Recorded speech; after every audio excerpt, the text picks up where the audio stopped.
sa bawat isa. Come on, let's all stand and let's worship our together.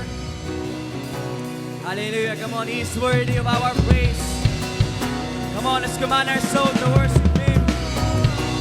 He's worthy of it all. Worship you, Jesus. You are worthy of every praise. Come on, let's sing this song.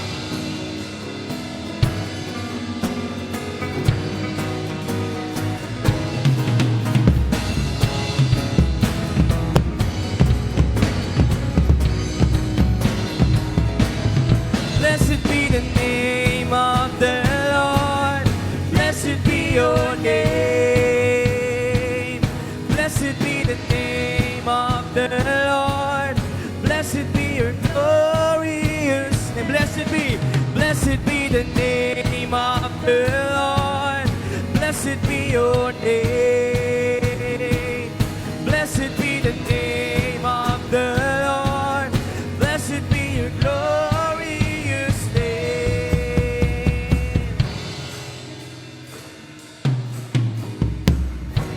Blessed be your name, the land that is plentiful, where streams of abundance flow.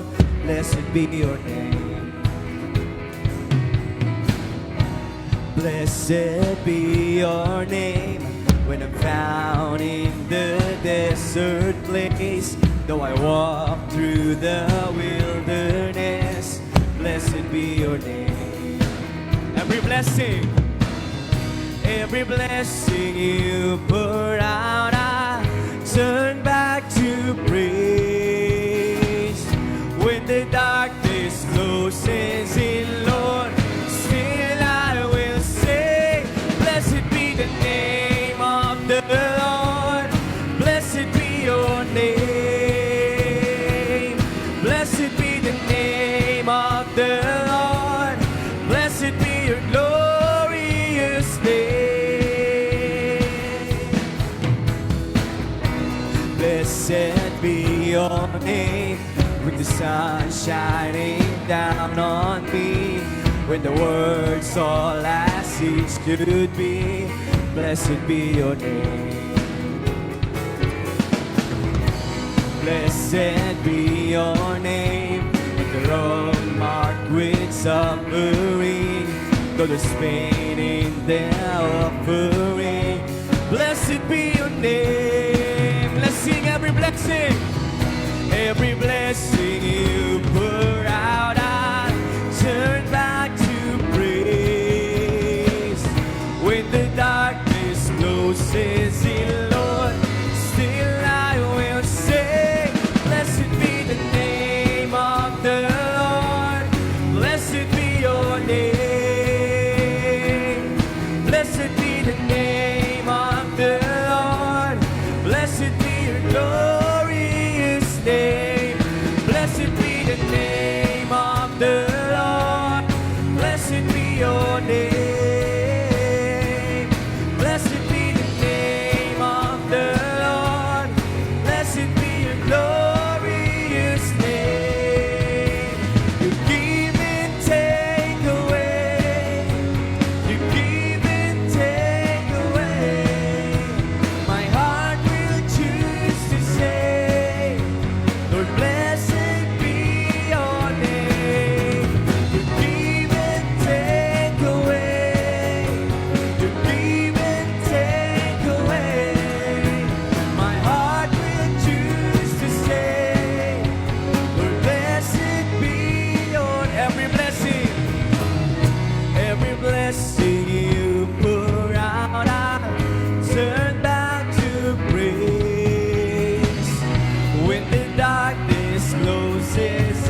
infinite, self-existent, beyond the end, before beginning, eternal one, Creator God. You made the world and it was good. All in all, self-sufficient, so high above, but never distant. Made for your love, fashioned from dust. You gave us bread and it was good. Come on and sing this song.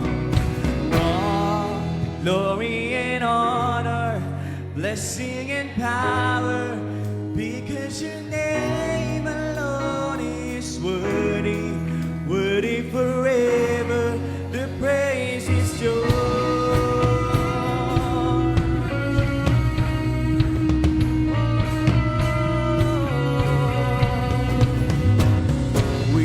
Our face separated, betrayed your heart, our glory faded. Went our own way, gave up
the Lord Most High, the victory.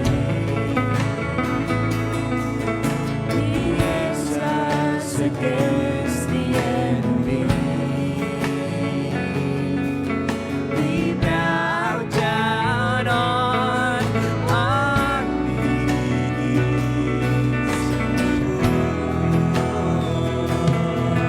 And Lord, we want to lift your name on high.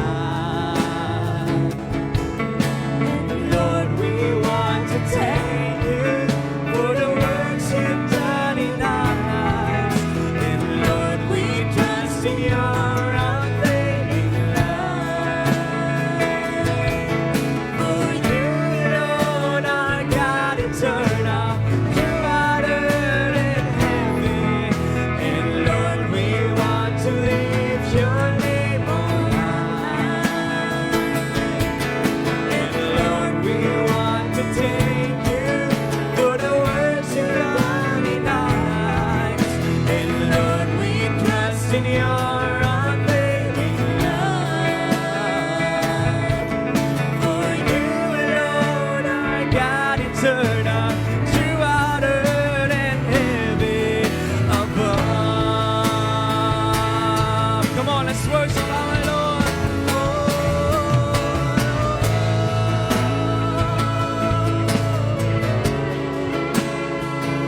We give thanks for what you've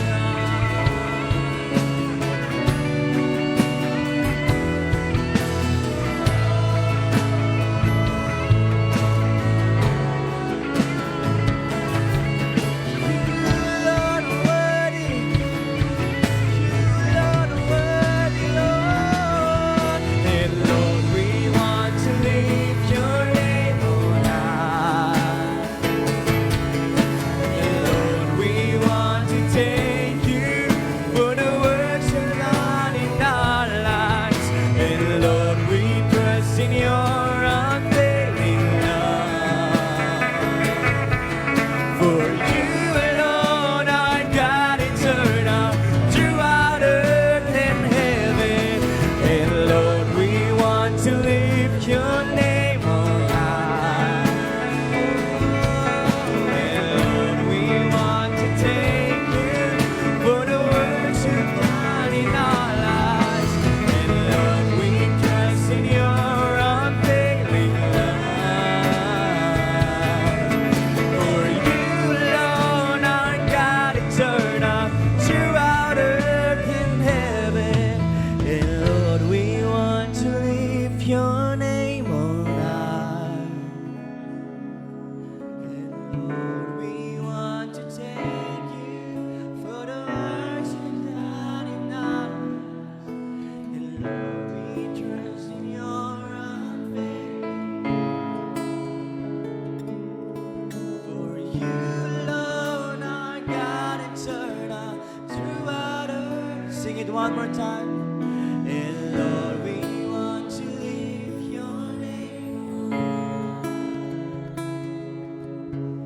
Lord, we want to thank you for the works you've done in our lives. And Lord, we trust in your unfailing love. For you alone are God eternal, throughout earth and heaven above.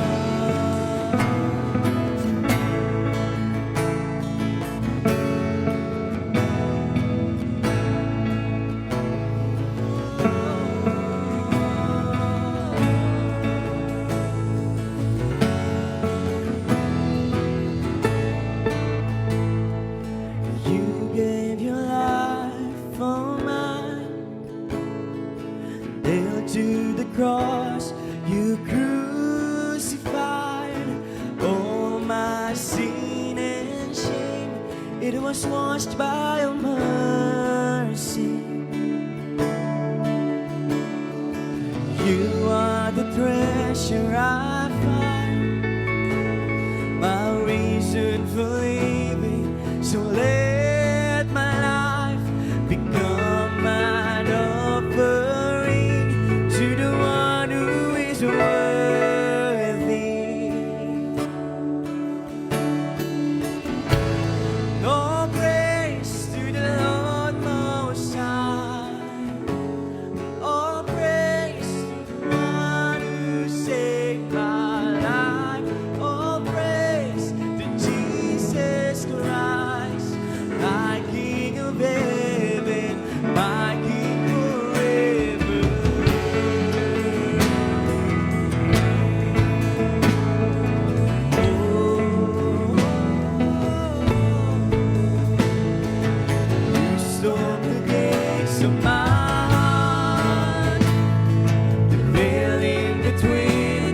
was torn apart, when you hold the keys to the grave.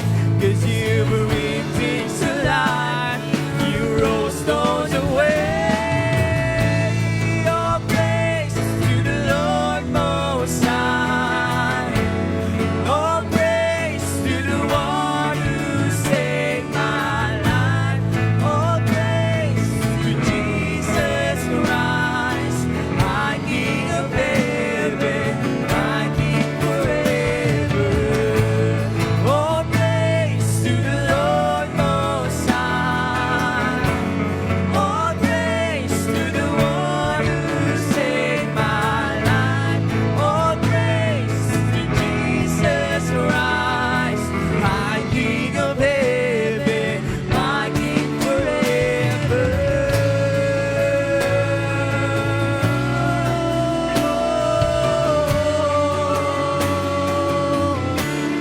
Give praise to you, Lord.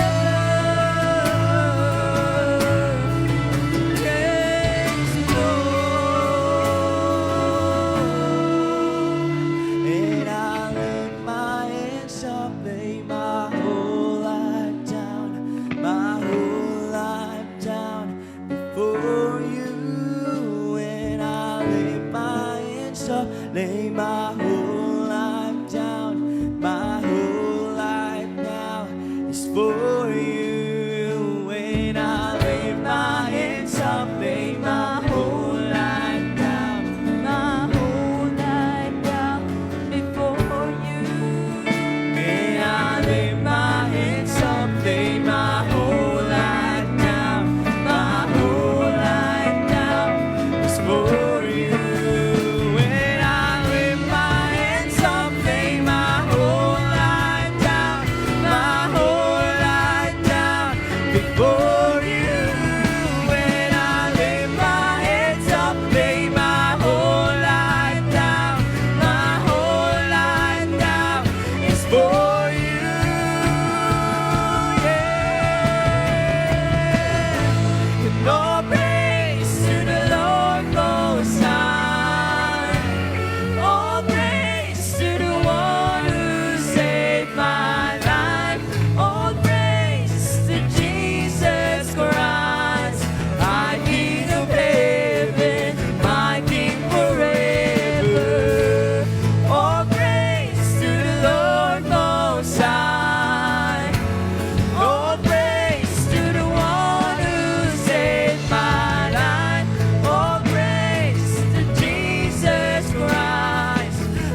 King of Kings, the Lord of Lords.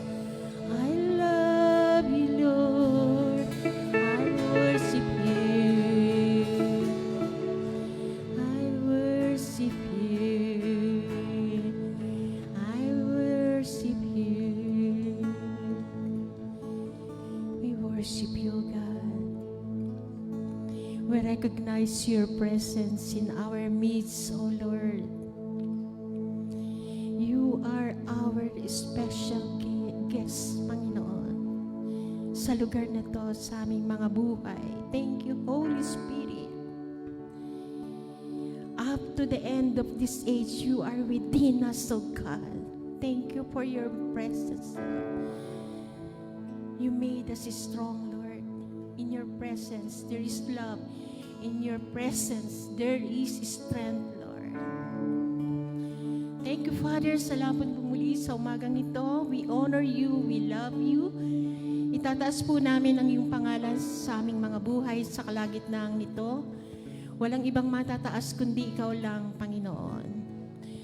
Masarap mag-dwell sa presensya mo, Holy Spirit. Lord, open our spiritual eyes. Lahat ng nakikinig ngayon, spiritual heart, ears. Lord, we want to hear from you. We want to be blessed, oh God. Salamat po, Panginoon. Sa ilang nanggagaling lahat-lahat ang aming kalakasan. Karunungan, Panginoon, sa iyo lahat nanggagaling. Pagpalain mo po ang iyong mga anak. Even me, use me as a channel of blessing para sa kanila. Lord, we humble ourselves before you, O God. Let's bow down before the Lord. Hallelujah. We humble before you, O God. We offer our lives, Lord, as a living sacrifice, Panginoon. Maging mabangong samyo kami sa iyong harapan, Panginoon. Thank you, Lord. In Jesus' name we pray. Amen and amen. Thank you, Lord. Hallelujah. Hallelujah, Lord. Thank you, Father. Salamat po. Okay, tayo po'y manatiling nakatayo sa pagbasa ng salita ng ating Panginoon. Okay, sabi dyan sa John 1:12. But as many as receive Him, to them He gave the right to become children of God, to those who believe in His name, who were born not of blood, nor of the will of the flesh, nor of the will of man, but of God. Thank you, Lord. Tayo po'y makakaupo na. Palakpakan muna natin ang Panginoon. Thank you, Lord. Amen. Okay?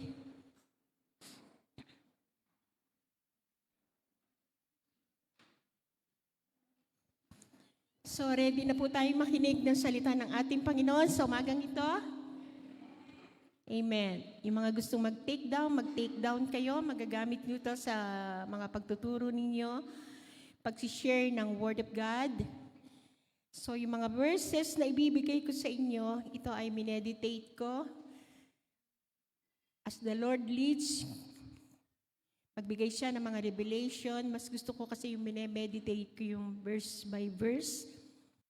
So, alam natin, if we are expecting from God this morning, meron tayong makukuha.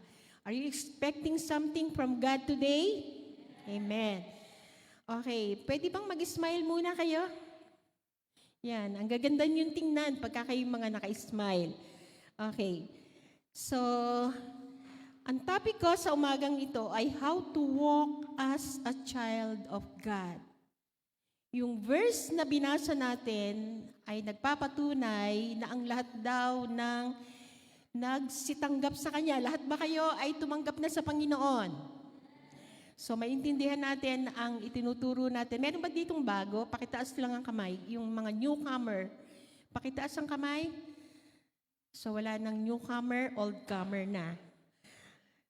Okay, sabi diyan sa verse na yan, ang ganda nitong talatang to, yung lahat daw ng nagsitanggap sa ating Panginoon ay pinagkakalooban ng karapatan na maging anak ng Diyos. Tayo ba ay natutuwa na kayo ay nakabilang sa pamilya ng ating Panginoon? Meron tayong pamilya dito sa lupa. Diyan tayo inilagay ng Panginoon. So huwag kayong magtataka kung bakit kayo napabilang sa pamilya ninyong kinapapalooban ngayon, kundi ang Panginoon ay may plano sa lahat. Tandaan natin, meron ba ditong nagsisisi na bakit ako dito na ipanganak sa pamilyang to? I hope wala. Okay. So, as a child of God, it is an honor, privilege na tayo ay tinagurian o tinatawag na anak ng ating Panginoon. So, meron kasing dalawang klase ng pagkapanganak. Physical birth, yung sa John chapter 3, yung kay Nicodemus. Ang understanding ni Nicodemus ay physical birth, pero meron pang isang klase ng kapanganakan, spiritual birth. So, ibig sabihin, ang tao dapat 2 beses na ipinanganak. Kailangan natin ng physical, yung galing sa womb, yung galing sa tiyan ng nanay natin, at meron pa palang tinatawag na spiritual birth. Okay, pag hindi tayo nababago, may question doon kung talagang naipanganak ka ng muli sa espiritu. Okay, pag halimbawang hindi tayo nababago, ito lang yung isip lang natin ang tumanggap ng sinasabing birth na yon, pero mahalaga talagang maranasan natin ang spiritual birth. Kailangan natin ng spiritual birth talaga. At alam ko, halos lahat tayo ay naipanganak na muli. Spiritual birth.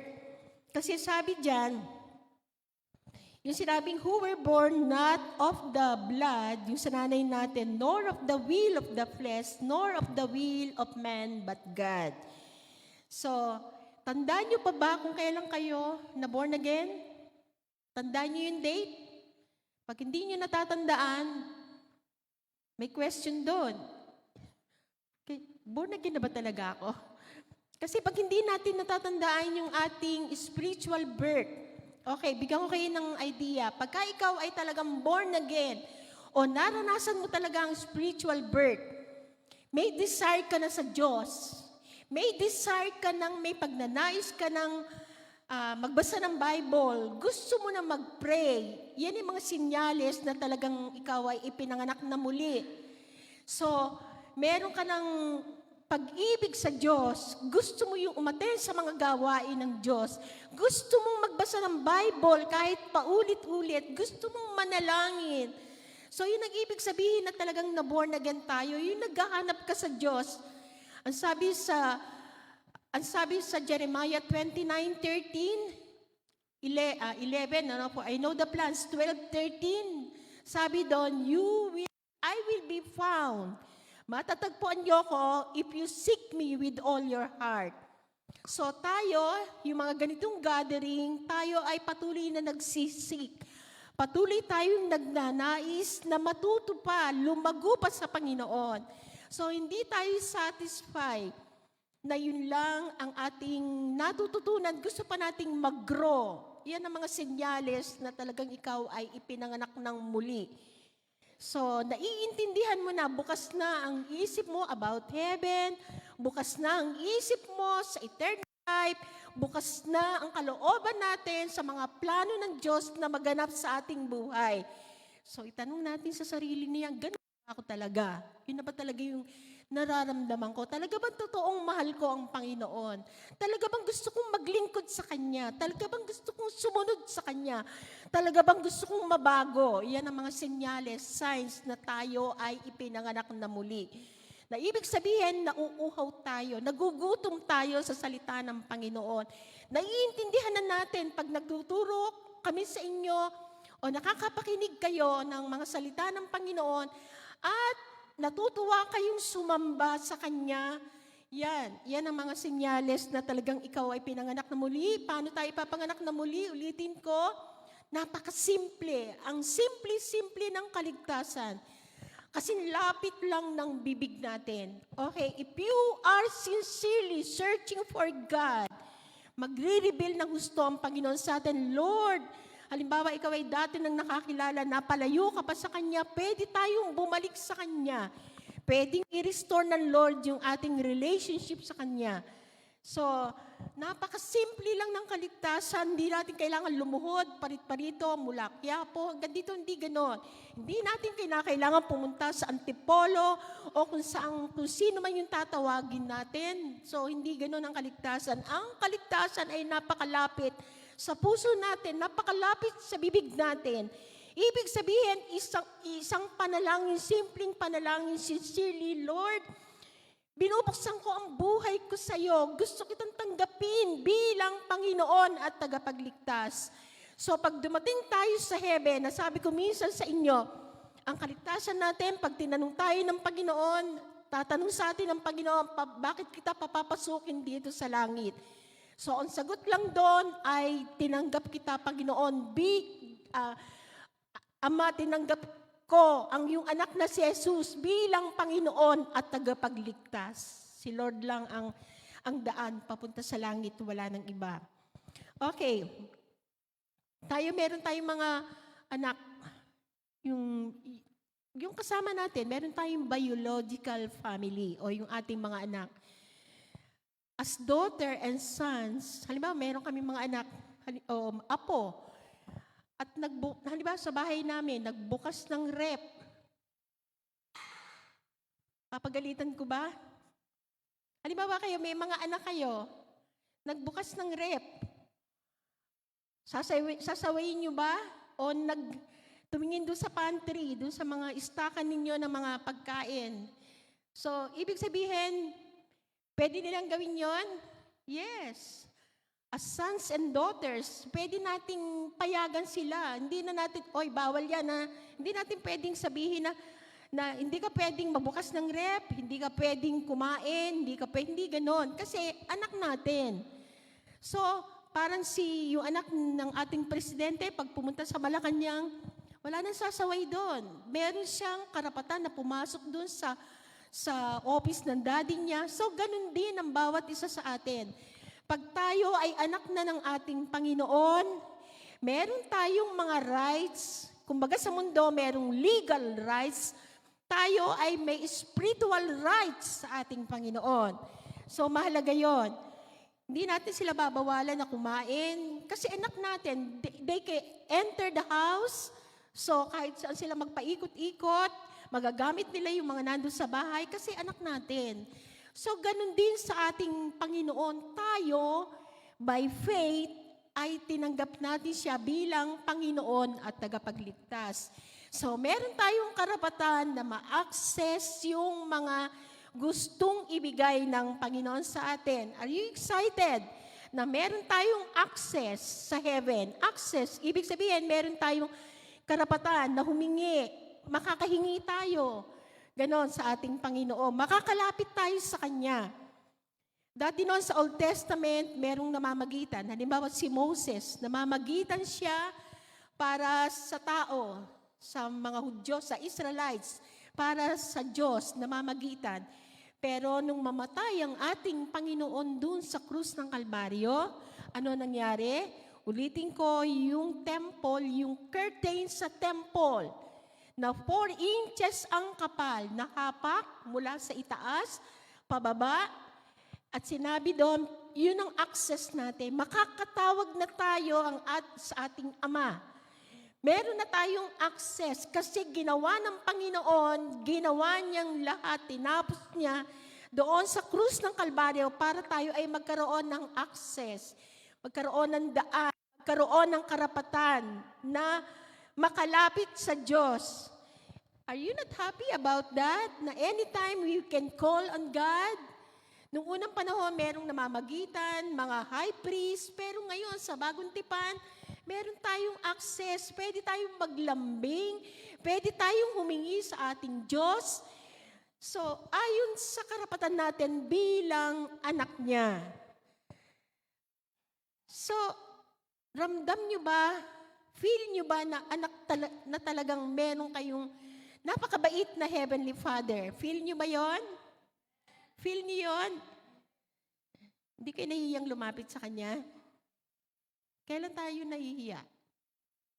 Pagka? Tama, Mary Ann. Pag may kasalanan, tandaan natin. Kasi, sabi nga, unang-una, meron tayong karapatan, ano? We are sons and daughters.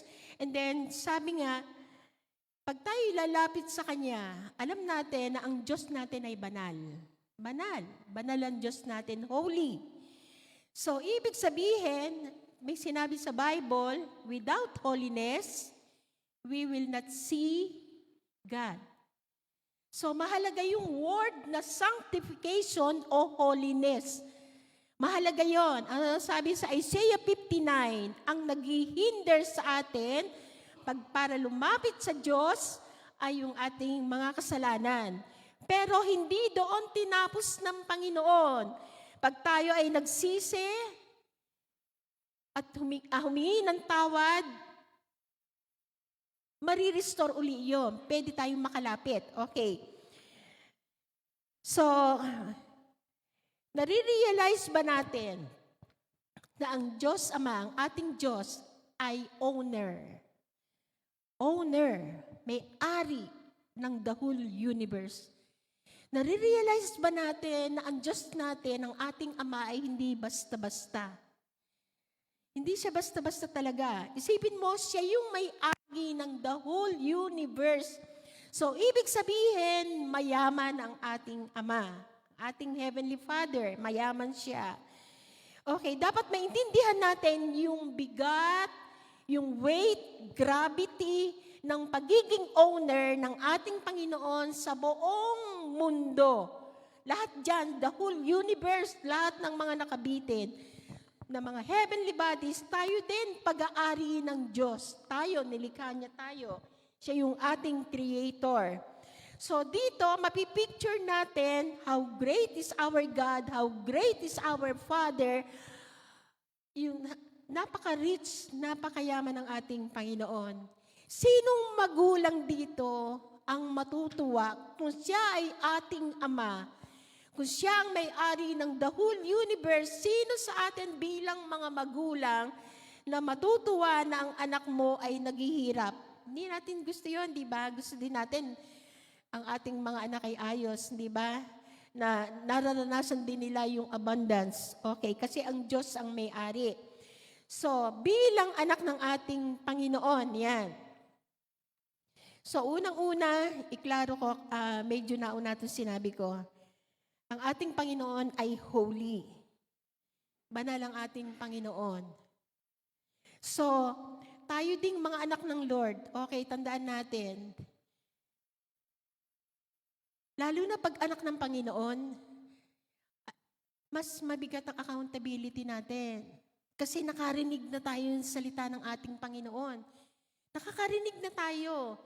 Yung mga bago pa lang sa Panginoon, pinapalago pa yan. Pero tayo, pag anak na tayo ng Panginoon at alam na natin yung mga, may alam na tayo sa salita ng Panginoon, malaki talaga yung accountability natin.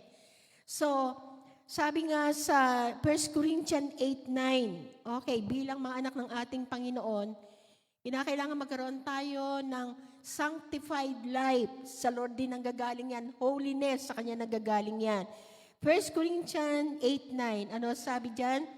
But beware, lest somehow this liberty of yours become a stumbling block to those who are weak. Ingatan natin na maging stumbling block tayo sa iba. Meron tayong kalayaan na gawin yung mga bagay na yon. Pero siyempre, pag nasa Panginoon ka na, alam mo na yung tama at mali. At kung ipupursu pa rin natin yung kasalanan na yon, ingatan natin na maging stumbling block tayo sa iba o maging katitisuran tayo sa iba. Kasi lalo na yung mga mahihina pa sa faith. Kasi meron nga tayong accountability. So, sabi dyan sa Hebrews 12:14-17, basahin natin. Pursue peace with all people and holiness. Yan. Yung iba, sanctification. Sa New King James Version, holiness or sanctification. Pursue peace with all people and holiness, without which no one will see the Lord. Pagka daw walang holiness, tandaan natin, nasa atin ang Panginoon. Hindi ka mag-i-strive, hindi ka mag-i-struggle kung itinuturing natin talagang ang Panginoon ay kasama natin sa buhay natin. Hindi ka mag-i-struggle na sumunod sa kabanalan ng Panginoon. Pagkukunin mo sa sarili mong kalakasan na maging banal ka, bawal yung gano'n, bawal yung ganito, hindi ko gagawin yan. Ang hirap. Without Him, we can do nothing separate from God. Kailangan natin ng Diyos. Hindi ba lahat tayo galing doon na gusto nating maging mabait, mabuti, lumayo sa mga kasalanan? Hindi tayo makapagtagumpay lagi, bumabalik sa dati. Bawa yung umiinom, ganon. 1 week lang na hindi iinom. So yung mga temptation na ganon. Pero alam nyo dito, gustong ma-realize ng Panginoon na without Him, we can do nothing. Wala tayong magagawa. Makakaya natin sa biyaya ng Panginoon na lumakad tayo sa kabanalan ng Diyos dahil siya din yung tutulong sa atin. Sabi dito, yun nga, see to it that no one comes short of the grace of God, that no root of bitterness is springing up causes trouble, and by it many be defiled. Ingatan nating ma-defile tayo ng kasalanan. Hindi ko sinasabing hindi tayo nagkakamali. Pag nagkamali tayo, alis agad. Ang baboy, alam nyo, kahit polbuhan mo pa yan, lagyan mo ng ribbon, ilagay mo sa putik, tuwan-tuwa pa yung baboy, hindi ba? Yung pig. Gusto niya yon, yung putik. Pero yung tupa, pag inilagay mo dyan sa putikan, aahon at aahon. Tayo, tupa tayo. Ayaw natin ng kasalanan. Kasi ang pinaglilingkuran nating Diyos ay banal. Natutuwa ba kayo na sensitive na kayo ngayon sa tama at mali? Nakukonvict na kayo kahit maliit o malaking kasalanan, kahit maliit, nare-realize ba natin? Nakukonvict na tayo? Amen. Ibig sabihin, hindi immune yung ating, hindi ibig sabihin na parang matigas yung puso natin. Kasi sabi nga sa Ezekiel 36:26, bibigyan ko kayo ng bagong puso, pusong laman, dati matigas.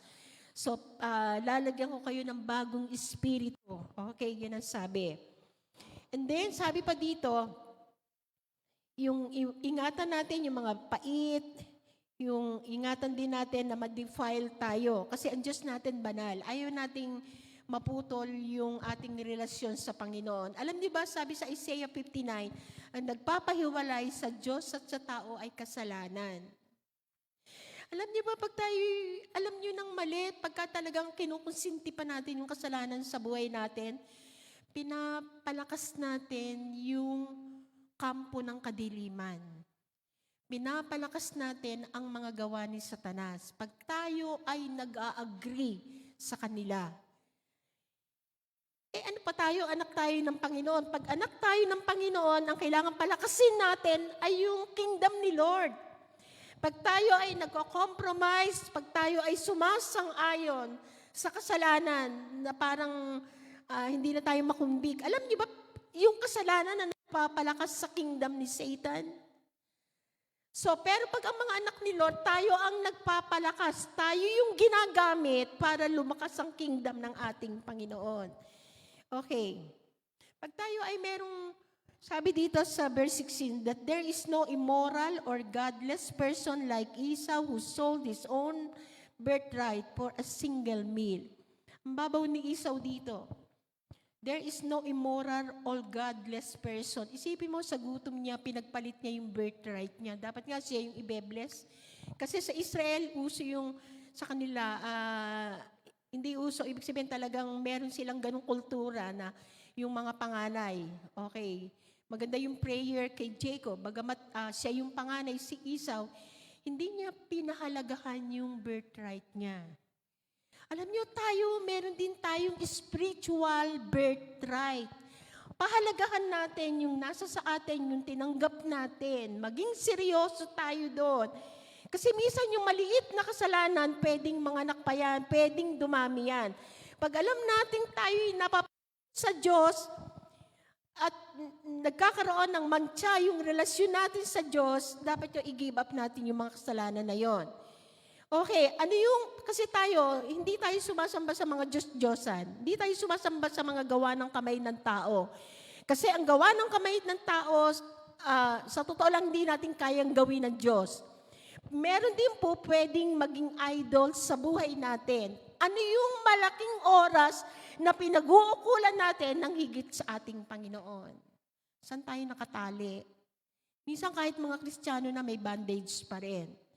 Ano yung pinagpapalit natin na pinapahalagahan natin kesa sa Panginoon? Pwedeng maging idols natin yan. Dapat meron, bagamat kailangan balanse, pero dapat yun, pwede mo nang iukol sa Panginoon. So, tayo lang ang nakakaalam. So, sabi diyan, pahalagahan natin yung ating spiritual birthright. Pahalagahan natin yung tinanggap natin. For you know, verse 17, that afterwards, when he desired to inherit the blessing, he was rejected, for he found no place for repentance. Umiyak si Esau. Pero alam niyo ba, sabihin ko sa inyo, ang repentance, bagamat minsan kasama yung pag-iyak, ang totoong repentance nagbabago. Ang totoong repentance lumalayo sa kasalanan. Nagpapatuloy sa Diyos. Hindi lang sa iyak lang. Alam mo, minsan tayo, nadadali tayo ng demonyo. Alam niyo ba si Satanas pwede siyang atakihin yung ating mga emosyon? Sabi ko nga, nung last na turo ko, nagpapaawa ang demonyo din. Ang ibig sabihin, nagpapanggap. Kasi si Satan, pwede siyang magpanggap na anghel ng sangkaliwanagan. 2 Corinthians 11:14. Para tayo ay alisin sa kalooban ng ating Panginoon, dapat itong tayo kasi may pagpapasya. Yung kalooban natin, ibig sabihin, nakasubmit din yung will natin sa kalooban ng Panginoon. Okay, para maintindihan natin, ganito. Siguro ito yung pinaka-the best example. Halimbawa, may asawa, naaawa ka sa kanya. Halimbawa, nagkahiwalay, malungkot yung lalaki. Tapos naawa ka. Example lang to, ha? Alam niyo, sabihin ko sa inyo, hindi totoong love yun. Hindi mo maipagmamalaki kasalanan.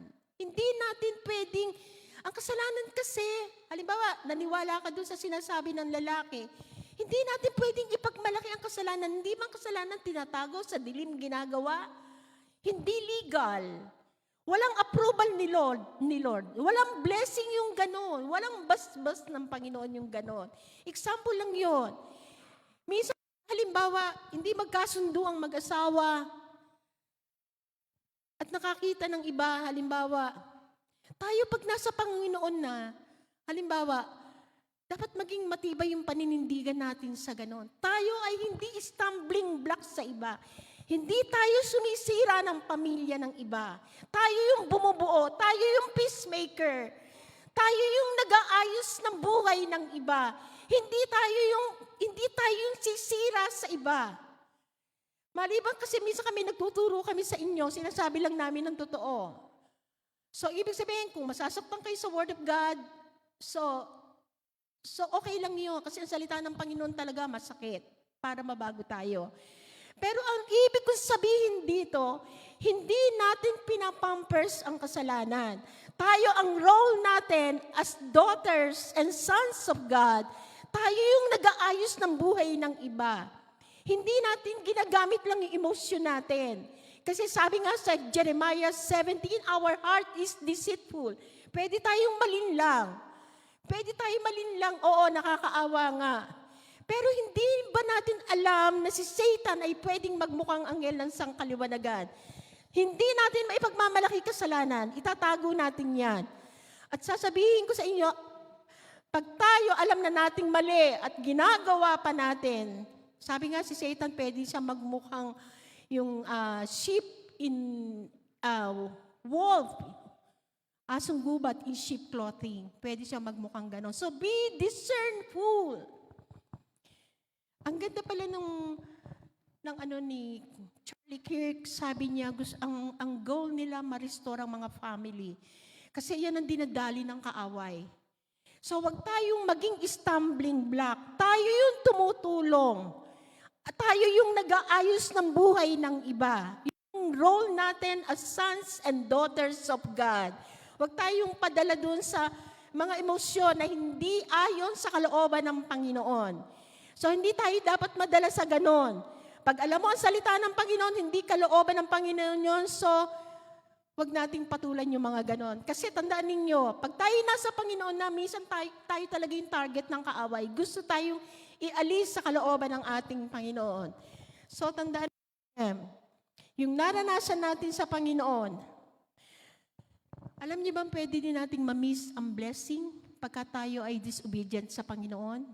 Pag tayo ay hindi masunurin sa Panginoon, pwede nating ma-miss ang mga pagpapala ng Panginoon. Pwede nating ma-miss yan pag tayo ay hindi masunurin sa Kanya.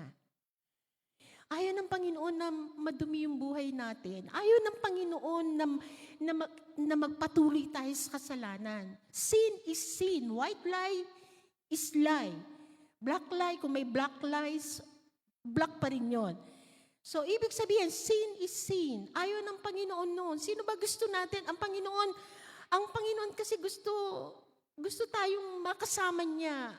Iba yun talagang, nag-i-enjoy ka sa kasalanan, iba yun. Iba yun. Ang Panginoon, pagka gusto nating umalis sa kasalanan, tutulungan niya tayo. Hindi niya tayo hahayaan na kaladkarin ng demonyo. Mawawala ang joy natin. Pagka ganon.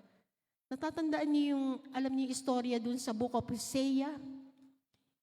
Si Hosea, nakapag-asawa siya, inalaw lang ng Panginoon niya, may purpose ang Lord. Ang napag-asawa niya ay prostitute, si Gomer. Alam niyo ba yung nangyari sa kanya pag binasa niyo yung Bible? Kasi nag-aano siya sa ibang lalaki. Pumapatol siya sa ibang lalaki. Alam niyo ba, ang ginawa sa kanya, inalaw ng Lord na padalhan siya ng mga thorns, ng mga tinik sa kanyang landas. Inalaw ng Lord yun para matauhan siya.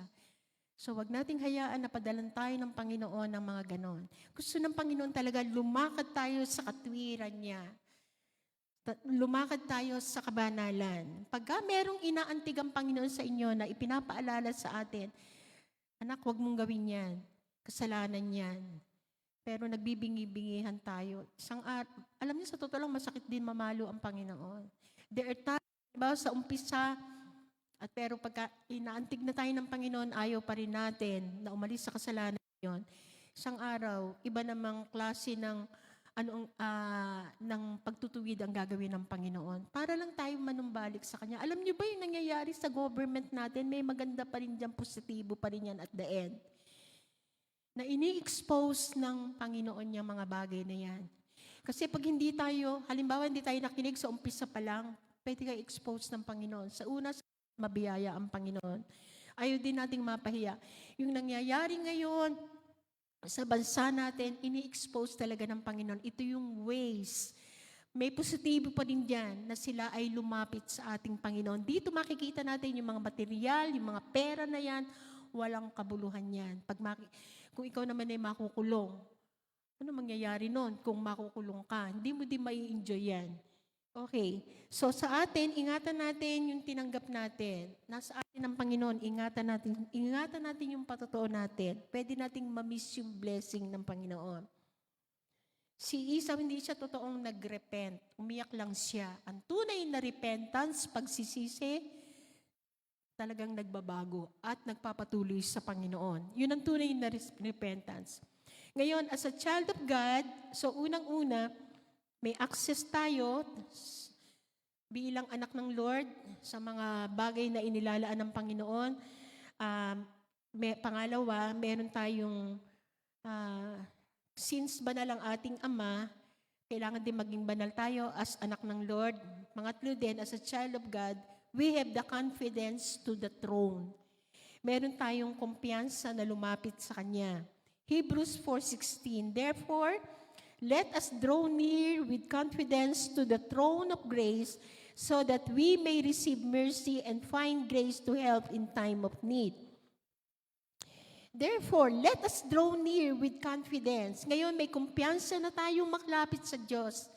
Bakit? Paano tayo nagkakaroon ng confidence? Nakakalapit tayo sa Kanya. Kasi,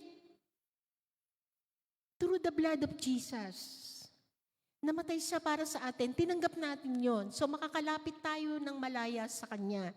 We can approach God with confidence. Meron na tayong kumpiyansa, hindi na tayo mahihiya. Lord, alam niyo, pag lalapit kayo sa Diyos, huwag kayong lalapit doon sa nagawa ninyo. Lalapit tayo sa katangian ng Diyos. Lord, lumalapit ako sa pamamagitan ng iyong biyaya. Nakakalapit ako sa iyo, sa iyong kahabagan.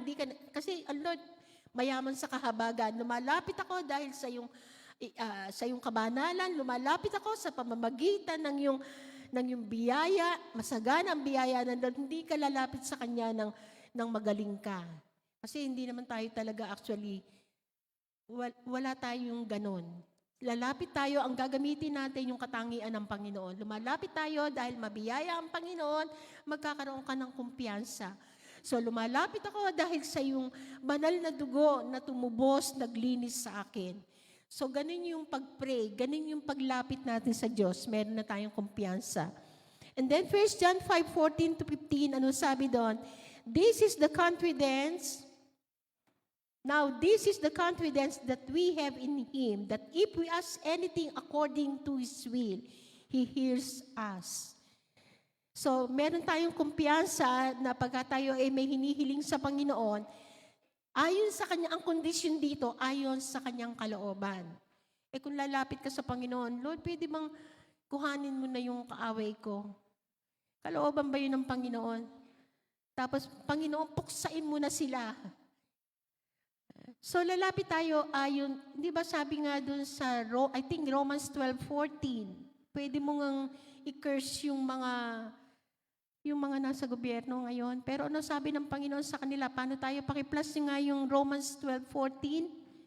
Lalapit tayo sa prayer ng ganito. Ika-curse ba natin sila? Susumpain ba natin sila? Ano turo ng Panginoon? Romans 12:14, nakita na natin, bless those who persecute you, bless and do not curse. Ganyan ang tinuturo sa atin sa Bible. Bless those who persecute you, bless and do not curse. So kahit ganun yung ginagawa nila, sabi doon, do not curse. Sasabihin ba natin mamatay na sila, tamaan sila ng kulog, mga ganon? So hindi. Alam niyo ba kung bakit ganun ang Panginoon? Pray for your enemy, bless your enemy. Bakit kaya ganun ang gustong gawin ng Panginoon? Kasi iniiwas niya tayo sa kasalanan. Kasi tandaan niyo, pag ikaw ay nagbe-bless, pag ikaw ay pinagpe-pray mo, may magagawa pa ba demonyo sa iyo nun? Sipin niyo, pag sinusumpa natin yung tao, okay, pagka ito ay sinasabihan natin ng mga curses, ano pinapalakas natin? Kaaway. Pero pag sila ay binebless natin, may laban ba dito? Hindi makakagawa ang demonyo. Kaya ang tinuturo ng Panginoon sa atin, sabi diyan, bless and do not curse. Hindi mo nadadagdagan yung kasamaan. Ibig sabihin, pagka binebless pa rin natin, yun ang turo sa atin ng Panginoon, forgive your enemy. So, ibig sabihin, pagka galit na galit ka pa, tuwan-tuwa si Satanas, pinapalakas mo siya. So, ibig sabihin, walang laban sa ganon. Ibig sabihin, pag binebless mo sila, pinepray mo sila, kahit na ganon pa sila, ayaw ng Panginoon na mag-fall pa tayo sa kasalanan o palakasin pa yung gawa ng masama. Yun ang ibig sabihin nun. Pinuputol na niya. Ayaw niya tayong mapahamak. Okay, ang isa pa din, so yan, alam na natin. So, kanina nabanggit ko na hindi pa pala. Romans 8:15 muna, basahin natin. Pwede tayong tumawag ng Abba, Father. Yung iba kasing translation, yung Abba, isa lang ang B. Abba, Father. Alam niyo ba yung word na Abba, Father? Yung Abba ay Aramaic or Hebrew word na ibig sabihin daddy or papa. So, meron tayong Abba, Father. We can call on God. We can call the Lord Abba, Father. So, pwede tayong, nung nahapak yung kurtinang makapal, isipin niyo yung kurtina na yon doon sa temple, mga 300 na tao bumubuhat noon sa kapal at bigat noon. Isipin niyo na mga priest. Ang kapal noon kung 4 inches, miracle yun na nahapak. Ibig sabihin, may sinyalis yun na we can call to God directly. We can call Him Abba, Father, Daddy, o Ama, ganon. We can call Him, di ba parang napakalapit pag tinatawag mong tatay na ganon. Makakatawag na tayong Daddy o Papa, ganon. Yun ang ibig sabihin ng Abba Father sa Israel. Okay. And then, ang isa pa din, eto, as a child of God, we can receive healing talaga. Healing is for us. Hindi intention ng Panginoon. Ayaw niya na may mga sakit din tayo. Minsan, meron tayong mga bagay na hindi maintindihan. Okay, sabi dito sa 1 Peter 2:24. Okay, paliwanag ko sa inyo. And He Himself bore our sins in His body on the cross so that we might die to sin and live to righteousness, for by His wounds you were healed. Healed. Past tense. Tapos na. We don't need to beg God para sa ating kagalingan. Sino ba yung nagbebeg? Sino ba yung namamalimos? Di ba mga beggars? Tayo ay children. Anak tayo ng Panginoon. Entitled tayo sa healing.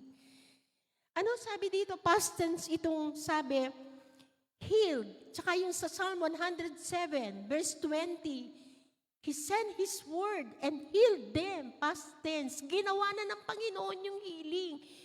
I-acquire na lang natin. Tatanggapin na lang natin. We don't need to beg God. Healing is for us. Yun yung ibig sabihin. Available na yon. Yung kamatayan ng Panginoon sa krus, ang daming sakop nun. Lahat ng needs natin, sakop na yon. Healing, emotional healing, sa pain, sa hurt. So, sakop na yon. Pasok na yun lahat. Provision, nandun na yon. Tinapos na niya. Ginampanan na niya. Kukunin na lang natin. Kaya kailangan talaga lumakad tayo sa faith. Marami tayong matatanggap sa Lord pag tayo ay lalakad sa faith. Halimbawa tayo, pwede nating in God's time, merong instant, nakaranas na ako ng instant healing. Nakaranas na ako sa mga anak ko ng instant healing din. So, nung mga pioneering namin, dito, nung natira kami dito, naranasan ko yung instant sa Bulacan, umuulan ng semento doon, ang mga lampe nagiging kulay gray. Pinag-pray ako ni Pastor, totoo talaga nagpapagalingan, Lord. Nag-vibrate yung part ko dito, ang init. Hindi ako makahinga kasi dahil ang daming alikabok ng semento. Alam nyo, instant. Hindi ako pwede maggamot kasi buntis ako sa panganay. So, instant healing, totoo talaga nagpapagaling ang Panginoon. Totoo talaga. Naranasan ko din na hindi ko maiangat yung kamay ko. Parang di ko na, pinahilot na, nandun pa rin. Nagpapatulong pa akong magpasarado ng yung suot kong panloob kay Pastor.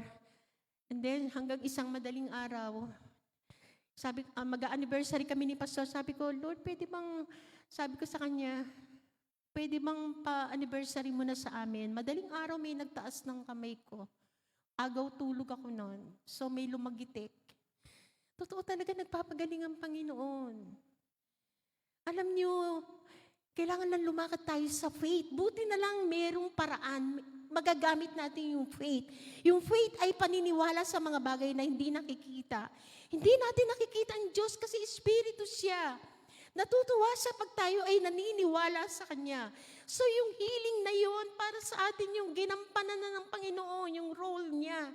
Natapos na yun sa krus ng Kalbaryo, aangkinin na lang natin, hindi natin kailangan, Panginoon, Lord, maawa ka sa akin, i-acquire na lang natin, kukunin na lang natin, nandyan na. Ibig sabihin, magpasalamat ka na lang, Lord, kahit wala pa sa'yo, magpasalamat ka na, thank you for my healing, faith din yun.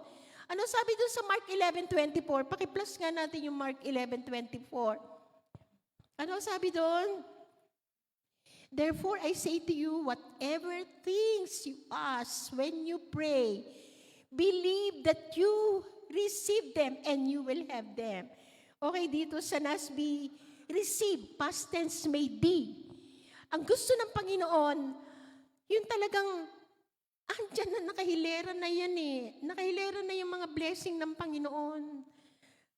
Alam nyo, nung mga time nila Bongke, time nila Morris, Cirulo, mga patay na sila, time ni Wigglesworth, yung mga God's General na yan. yung kay Reinhard Bongke Moron sa Africa, yung ministry niya. Tumutubo yung braso, yung kamay. Tumutubo. Ibig sabihin, yung mga putulang kamay, nadudugtungan talaga. Ang daming mga signs and wonders, mga evangelist sila. Usually, mga evangelist yan ang kasama sa kanila, mga healing. Ginagamit sila sa ganun, mga gift na galing sa Panginoon yan. Alam niyo, sabi nga itong last days na to, hindi ba sabi ni Jesus, dahil umakyat siya sa Ama, nasa kanang trono siya ng Ama, yung ginawa niya nung nandito pa siya sa lupa, much more pa yung gagawin daw natin. So, para sa atin yan. So, ibig sabihin, yung faith natin talaga, ang nagko-communicate sa Panginoon, yung paniniwala, dito na-attract ang Panginoon sa faith natin, yung paniniwala natin sa Kanya. Yung trust natin sa Kanya at katiwa-tiwala naman ng Panginoon. So, yun yun, sabi niya, yung sa Romans 8:15, we can receive healing, yung 1 Peter 2:24, tandaan natin yan. So, kahit sa healing, kailangan lang natin lumakad sa faith. Kailangan natin lumakad sa faith. Ibig sabihin, naniniwala ka, may assurance yun. Kasi ang Lord, natutuwa siya, kahit hindi natin siya nakikita, naniniwala tayo sa Kanya. So, gusto niya magaling tayo, ayaw niya na may sakit tayo, gusto niya tayong pagpalain. Ang Diyos natin, mabait. Mabait talaga ang Diyos. Hindi siya madamot. Mabait siya. Pag sinabi niyang, madalas ko nababasa, I will restore double to you. Paniwalaan niyo din yung Deuteronomy 1:11. Nakalagay doon 1,000-fold. Sabi nga doon sa yung the sower and the seed, merong 30, merong 60, merong 100-fold. Kaya tayong i-bless ng Panginoon doon, ng ganun. So, yan yun. Alam niyo, pag ang Lord ang nag-bless, walang halong kapanglawan. Hindi malungkot. Walang halong kapanglawan ng blessing ng Panginoon. Kasi galing sa tama.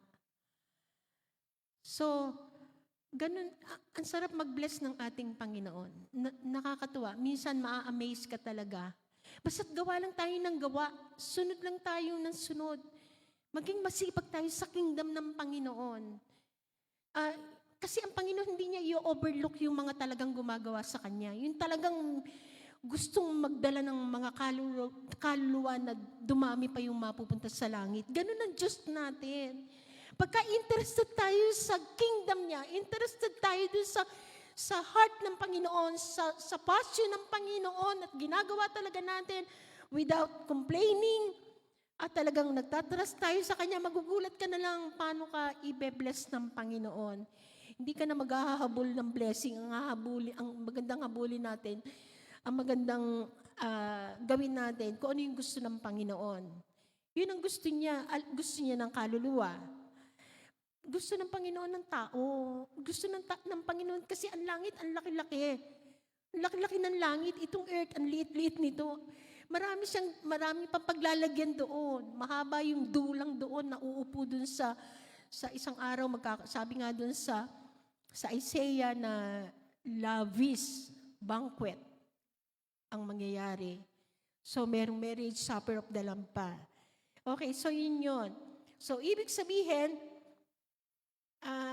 as a child of God, hindi naman tayo kailangang parang pulubi na nagbebeg. Ang gagawin lang natin, alam nyo, ang dapat lang gawin natin, as a child of God, yung sundan lang natin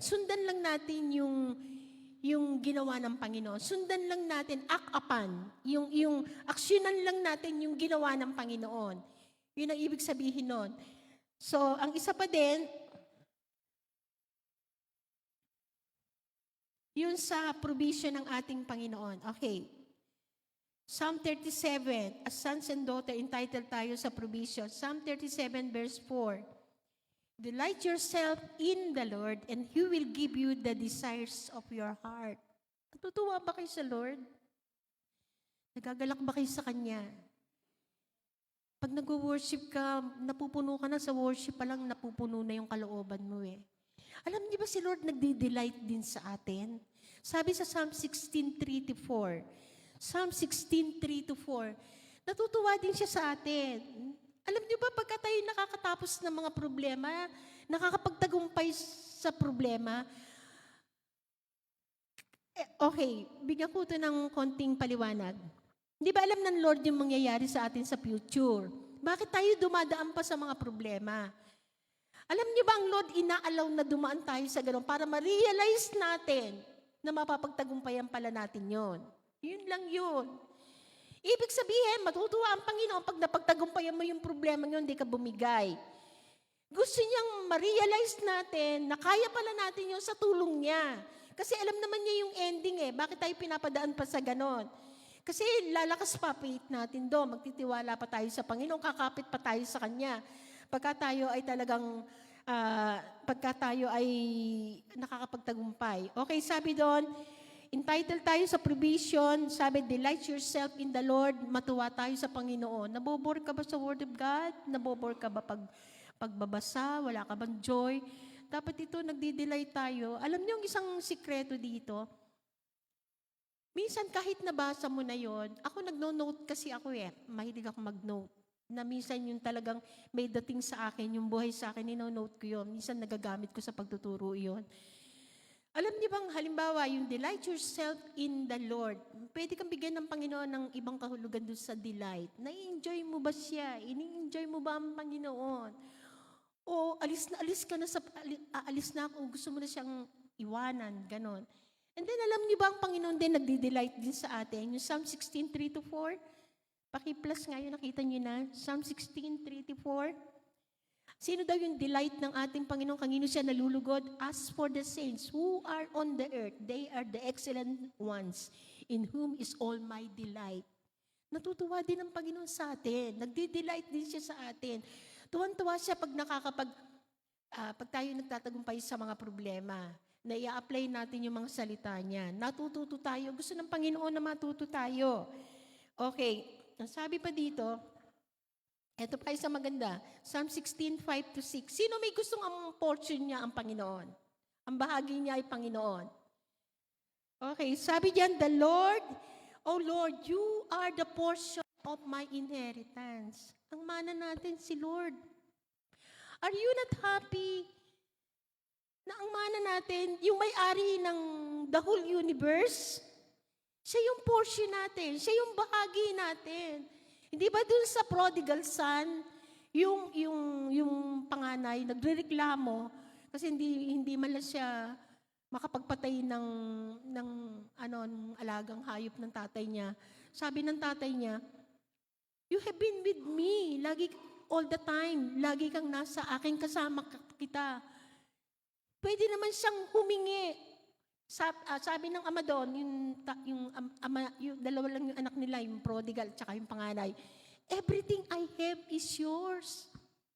Are you not happy yung everything God's have is ours? Hindi ba? Siya yung portion natin. Siya yung bahagi natin. Alam niyo ba, pinipili pa tayo ng best ng Panginoon. If you consent and obey, we will eat the abundance of the land. If you consent and obey, if we are obedient to God, we will eat the best of the land. Sino ang nakakaranas sa ngayon nung maging born again siya, nung maging anak siya ng Diyos? Sino nakakaranas ngayon na nakakakain siya nang nakakain din ng mayaman? Taas ang kamay. Ang daming nagpo-food trip dito. Nung ba kayo hindi born again, nararanasan niyo ba yon? Iba sa inyong mga bata pa eh. Sino sa inyo nakakaranas ng iba't ibang klase ng kape? Flavor ng kape. May hazelnut. Nararanasan niyo yun? Ano ba yung mga gusto? Yung tea, ano ba yung tawag doon? Milk tea. Iba't ibang klase ng milk tea. Nararanasan niyo ngayon? Natutuwa ba kayo? Siguro kung hindi tayo born again. Sino dito yung nakakaranas ng biyahe? Yung nakakasakay sa aeroplano, yung may gusto sumakay na aeroplano. Oh, Sister Winnie, praise God, nakasakay ka na pala sa aeroplano. Sino yung gusto sumakay ng aeroplano, natutuwa, makita lang yung ulap? So, are you not excited nung nasa Panginoon na kayo? Naranasan niyo talaga makasakay. Yung nakakain din ng mayaman, nakakain din natin. Tandaan niyo, hindi ba nung Kasi madami nga kaming magkakapatid, 11. Kaya sanay akong maghati ng ulam eh. Nung yung mga kapatid ko, pangalawa ako sa panganay. Ang dami. Maghahati ng ulam na ganito, tasa-tasa na yan. Kasi pag inihain mo ng isang bandihado yan, isang lalagyan, yung mauna kawawa yung mahuhuli. Kaya kailangan hati-hati. Sino dito yung may malaking pamilya? Totoo yun talaga. So, minsan, nung nasa Bible school kami noon, alam nyo, tasado kami sa pagkain, pero nabubusog pa rin. Pag may absent, agawan dun sa absent, sa isang cup ng, ng kanin. Agawan, binabakuran na yon. Ganun yung buhay namin. Ang ulam namin doon, may mga umiiyak na nga ako kaskwela, pagka munggo na, beans. Ganun madalas ang pagkain namin. Na-train na kami. Si Pastor umakyat doon sa puno ng niyog, mabolo. Kaya minsan pag uwi ako buwana, naawa ako sa kanila, yung umalis na ako sa work, may konti pa akong pera noon, inuwi ako sila ng tinapay. Kasi pero alam niyo, hindi naman kami namatay sa gutom. Hindi ka lang kumain ng isang araw, mamamatay ba tayo sa gutom noon? Ang dami nating, ngayon, nagpapasalamat tayo kasi nakakaranas na kayong mag-milk tea, nakakaranas na kayo ng iba't ibang flavor ng kape, nakakaranas na kayong umorder-order. Sino nakakaranas ng ganon? So, mabuti ba ang Diyos natin? Amen.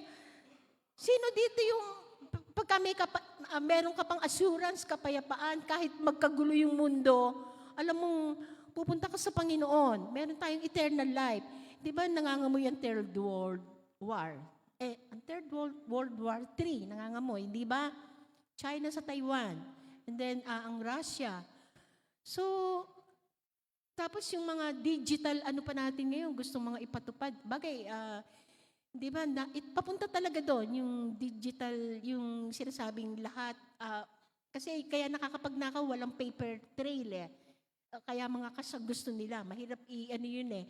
Pero alam niyo, pagka digital kasi malalaman mo kung saan mapupunta yung pera, anong transaction. After that, tatak na yun. So, nandun na tayo dun sa talaga nakikita natin, nangyayari na talaga. So, kahit tayo ay ibig sabihin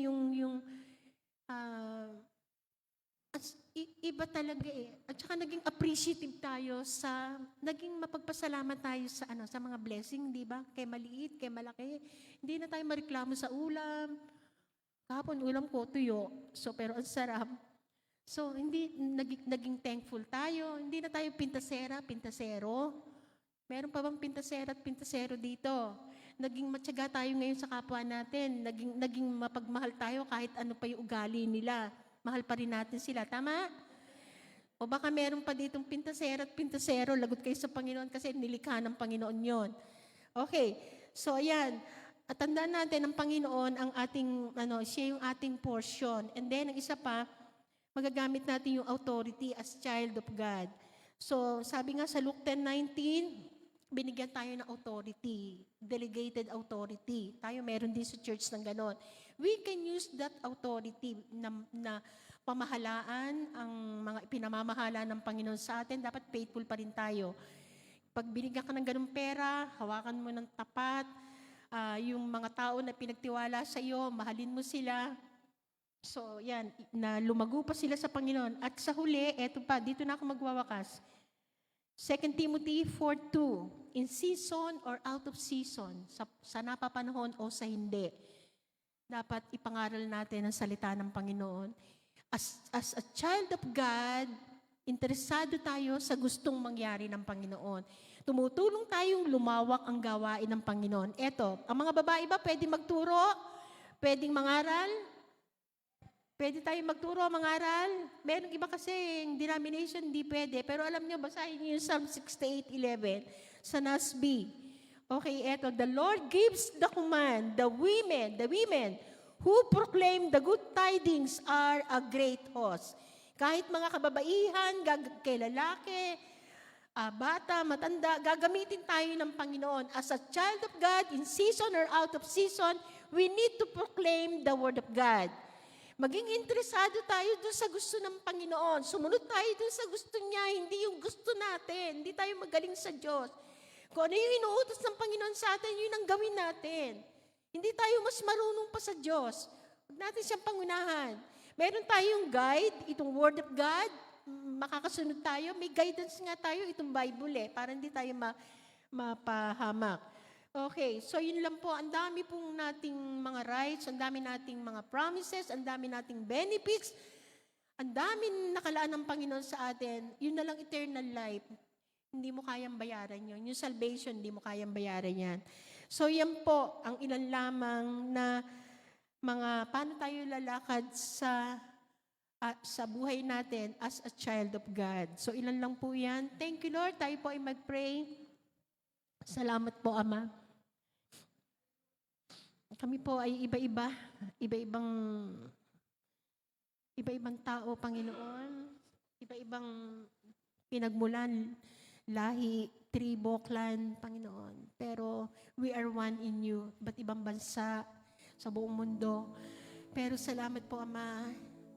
Hindi kami karapat-dapat dati. Pero ikaw po ang nagbigay ng karapatan sa amin na maging anak mo kami. Hindi mo tiningnan yung nakaraan namin. Hindi mo tiningnan, pinatawad mo kami, nilinis yung mga ugali naming mga pangit. Pero pinaganda mo ang aming pagkatao, Panginoon. Thank you, Lord. Ginawa mo kaming bago. Pinaganda mo yung mga ugali namin, Panginoon. Nakuha namin, inimpart mo sa amin ng kabanalan. Binigyan mo kami ng kabanalan. Binigyan mo kami ng katwiran. Nilagyan mo kami ng katwiran mo. Maraming salamat. Pinagtyagaan mo kami at tyaga-tyagaan mo na kami ay makonform sa image mo, Panginoon. Because you want us to become your children, Lord. Kami yung masterpiece mo. Kami yung apple of your eye, O God, na talagang pinaglalaanan mo ng maraming bagay. Kahit ngayon, even sa future, kahit sa eternity, Panginoon, marami ka naka-stored na mga bagay para sa amin. At isang araw, mamamangha kami doon sa mga ipapahayag mo pa sa amin sa bawat isa. Salamat, Lord, hindi nakakapagsisi na kami ay naglilingkod sa iyo, na tumanggap sa iyo. Salamat po, Panginoon. You are so good. You are a good Heavenly Father. Nakunik kami sa iyo, Ama. Thank you, Father, Panginoon. Lord, pagharap namin sa iyo, Lord, we want you to be proud of us, Lord. May pagmamalaki mo kami, Panginoon, Lord, isang araw na may pagmamalaki mo kami na magawa namin yung pinapagawa mo habang narito pa kami sa buhay. Gusto naming makasunod sa iyo. Gusto ka pa naming dalhan ng maraming tao para sa kingdom mo. Salamat po, Lord. You believe in us. You trusted us, oh God. Thank you so much. At gagawin pa rin namin ang mga gusto mong ipagawa habang narito kami sa mundong ito. Salamat po, Ama. Sa iyo po ang lahat ng papuri, pasasalamat. You are our great Heavenly Father. In Jesus' name, amen and amen. Thank you, Lord. Ngayon, tayo ay magkakaroon ng communion. Ibig sabihin, yung communion, inaalala natin na namatay ang Panginoon sa krus. Okay, i-distribute natin. At basahin din natin, buksan natin sa Matthew 26:26. Babasahin natin yon after distribution. And then, hanggat kayo ay nakaupo pa dyan, mag-meditate kayo, magpasaliksik tayo sa ating Panginoon na kung ano pa yung mga nakakahadlang sa buhay natin, kung tayo ay may tinatago pa, kung tayo ay patuloy pang nagkakasala, na ipinapag-give up na ng Panginoon. So, ipasaliksik natin, hingi tayo ng tawad sa Panginoon, patulong tayo sa Kanya.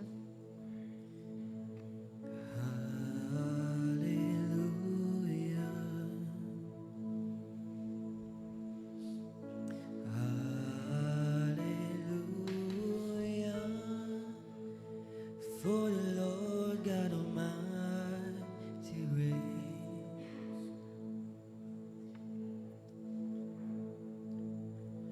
Alleluia.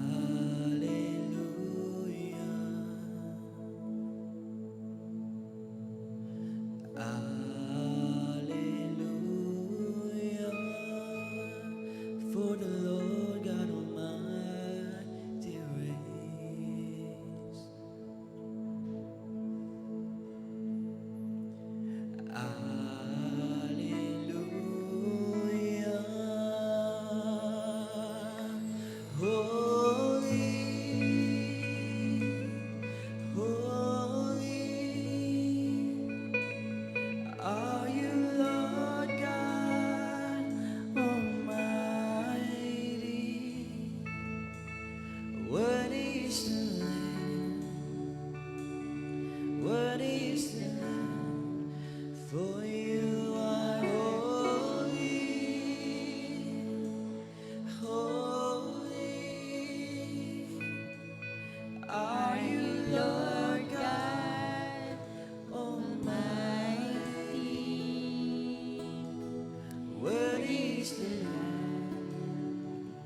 praise the Lamb.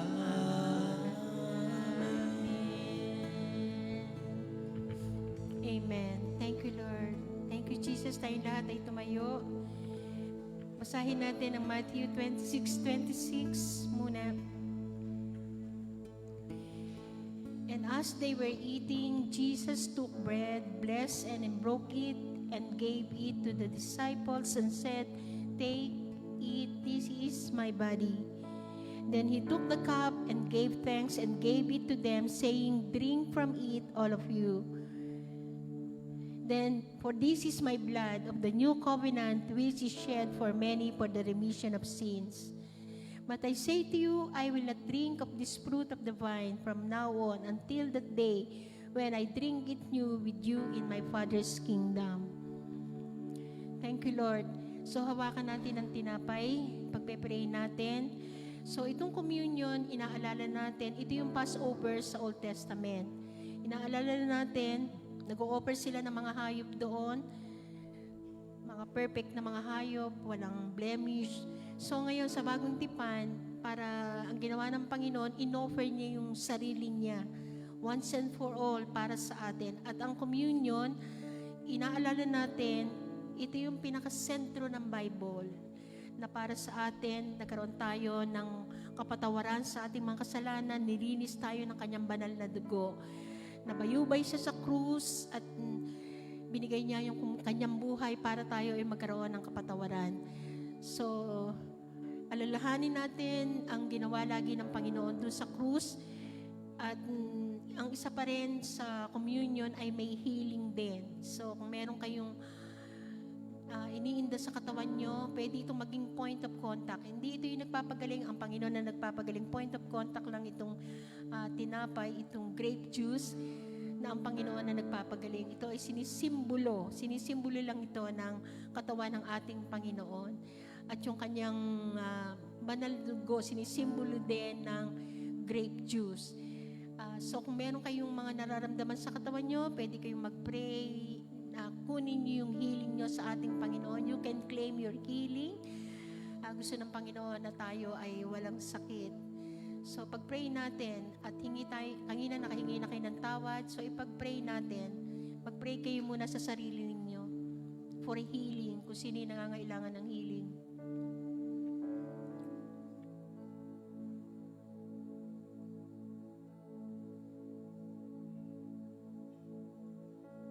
Lord, thank you. Ikaw ang aming kagalingan. Salamat, Lord. Yung kamatayan mo sa krus, yung nabayubay ka doon, yung mga latay mo. Ang ibig sabihin nito, ito ay magkatumbas na kagalingan sa bawat sakit ng tao. At yung banal na dugo mo, Panginoon, ito yung naglinis ng ating mga kasalanan. Kaya itong tinapay na ito, itinataas po namin sa iyo. Basbasan mo po ito at pagpalain sa pangalan ng Ama, ng Anak at ng Espiritu Santo. Tanggapin po natin ang tinapay.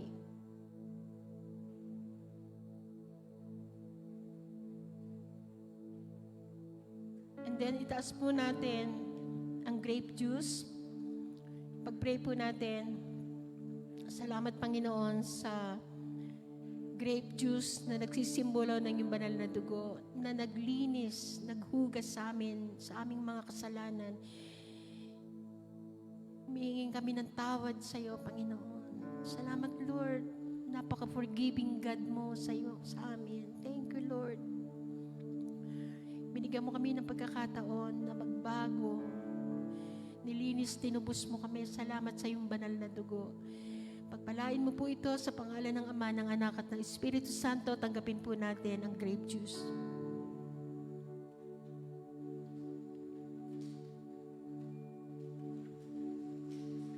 And then, dadako po tayo sa ating tithes and offering.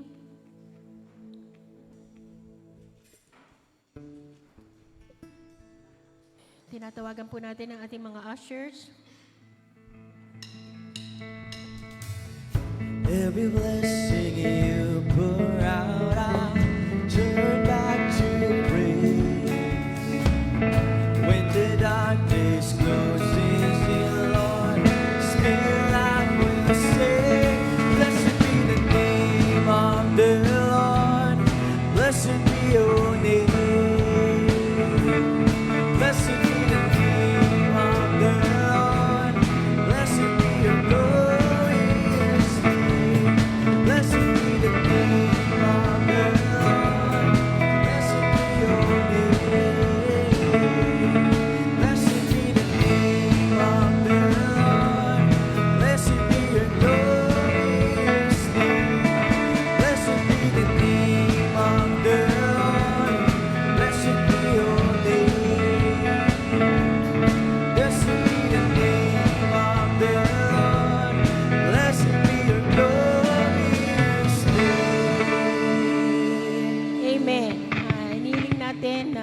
magpe-pray, yung hahawak ng...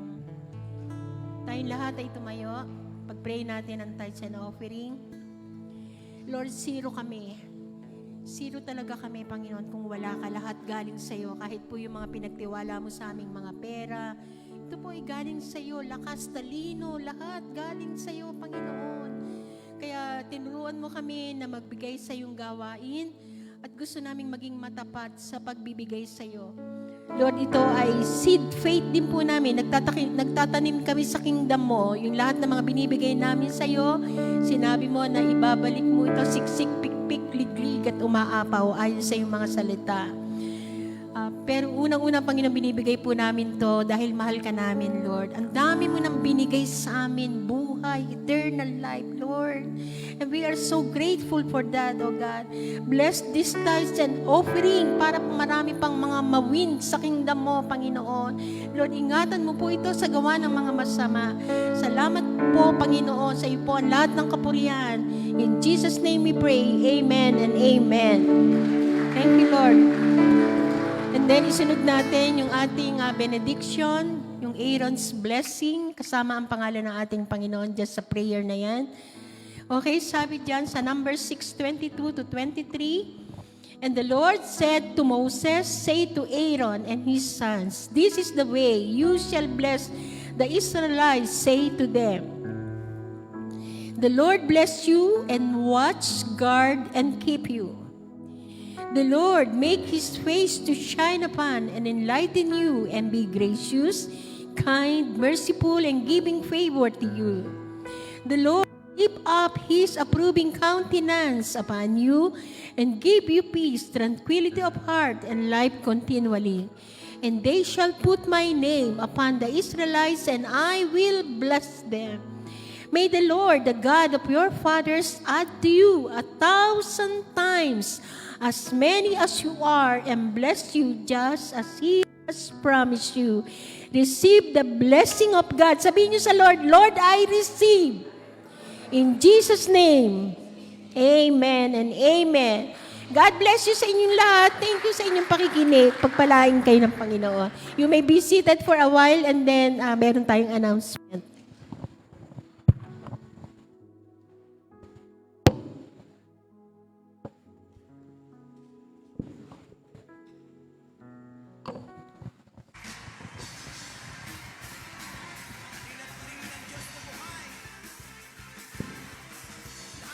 Amen and amen. A blessed morning, church. God is good.